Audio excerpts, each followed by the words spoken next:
Kamusta mga kabayan? Ni hao! For today's video po, isamahan niyo po ako. Magluluto po tayo ng lumpiang toge na may tokwa at saka kamote. Ayan, simple lang po pero ang tagal ko na pong gusto itong maluto. Ayan, tara na po!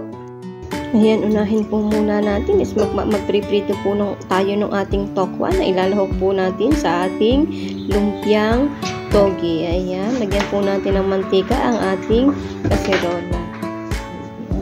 Kapag po mainit na is pwede na po natin ilagay ang ating tokwa.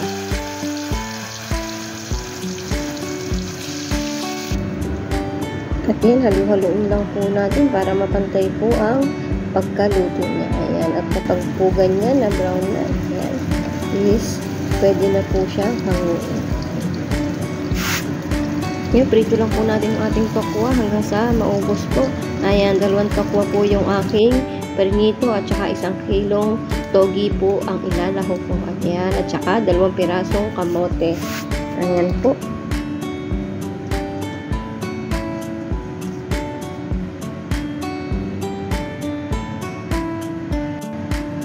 At yan, kapag po natapos na po tayong magprito ng ating tofu, ayan po, magpainit lang po tayo ng kawali, lagyan po natin ng mantika at igigisa na po natin ang ating toge.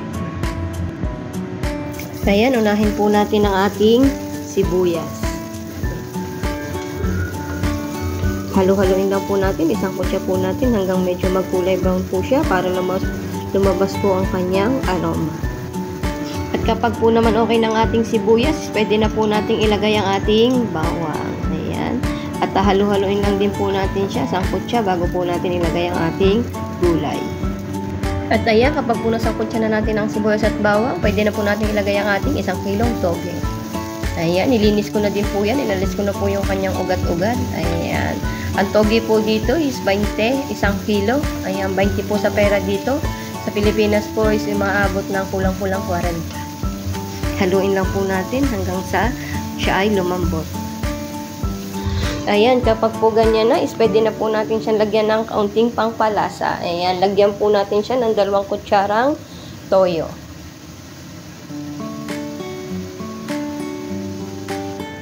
Tapos po, ayan, dagdagan din po natin ng kalahating Knorr pork cubes. Halu-haluin lang po natin ng kaunti at nang kumalat ang kanyang lasa. At ngayon po, ilagay na po natin ang ating kamote o sweet potato. Ayan. Halu-haluin lang po natin ang ating gulay. Ayan, at takpan lang po muna natin ng kaunting oras para lang po malabog-labog ang ating kamote. Ayan, kapag po ganyan na, is haluin lang po ulit natin. May katas na po siyang sarili. Mas masarap po, mas malasa. Hindi na po kailangang magdagdag ng tubig.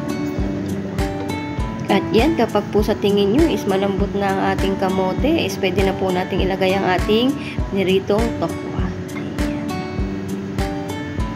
Halu-haluin lang din po natin sila para medyo may pumasok din pong lasa sa ating tokwa.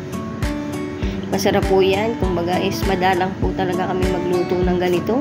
Mas malimit pa po ang Shanghai, kaya mas pinili ko pong lutuin ngayon is ang lumpiang toge. Ayan, iwas-iwas na din po ako muna ngayon sa karne at medyo may ginagamot po sa atin ngayon, kaya gulay is life po ako ngayong panahong ito. Ayan. At ayan, para po sa akin is okay na po yung ganito na hindi po siya labog na labog yung kamote, saktong-sakto lamang po. Ayan. Haluin lang po natin ng kaunti at mamaya po is isasalin lang po natin sa isang lalagyan para palamigin na siya. Para po maibalot na natin. Ayan po, nilagay na po muna natin sa isang pinggan. Hayaan lang po muna natin. Mamaya po is babalutin na natin. Ayan, at ready na po ang ating togi para ibalot sa ating lumpia wrapper. Ayan, ang wrapper po ito is masyadong malaki kaya hinati ko pa po siya sa gitna. Ayan, medyo mahal din po kasi dito. Ang wrapper, inaabot po ng 100 is mga ano po yun, 15 piraso lamang po. Ayan, ilagay po natin ang ating toge sa ating wrapper at itupi lang po natin. Ayan.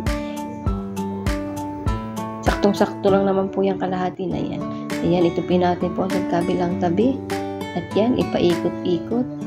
Ayan, at okay na po. May isa na po tayong lumpia at hanggang sa matapos po is ganyan po ang ating gagawin.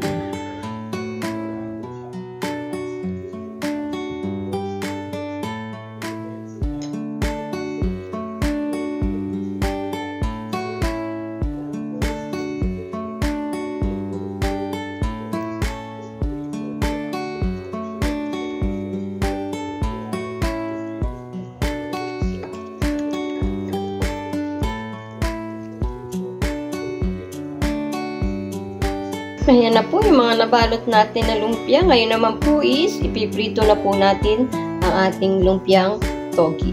Ayan, dito na po ulit ako magprito sa pinagprituhan po natin ng tokwa kanina. Add lang po tayo ng langis pa.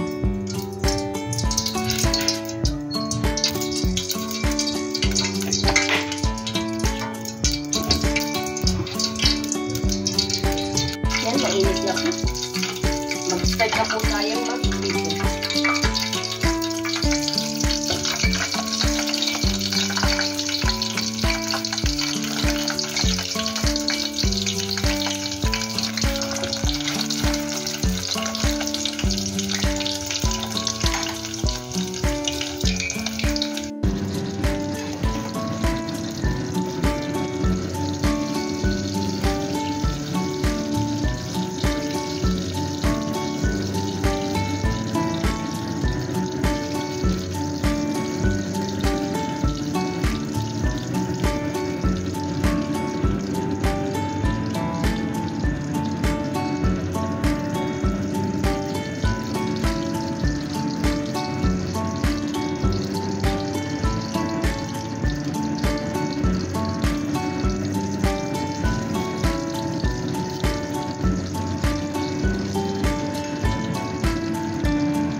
Thank you po Lord sa lahat ng blessing at salamat po sa laging panunood ng aking video. God bless po sa inyong lahat and thank you po ulit. Salamat!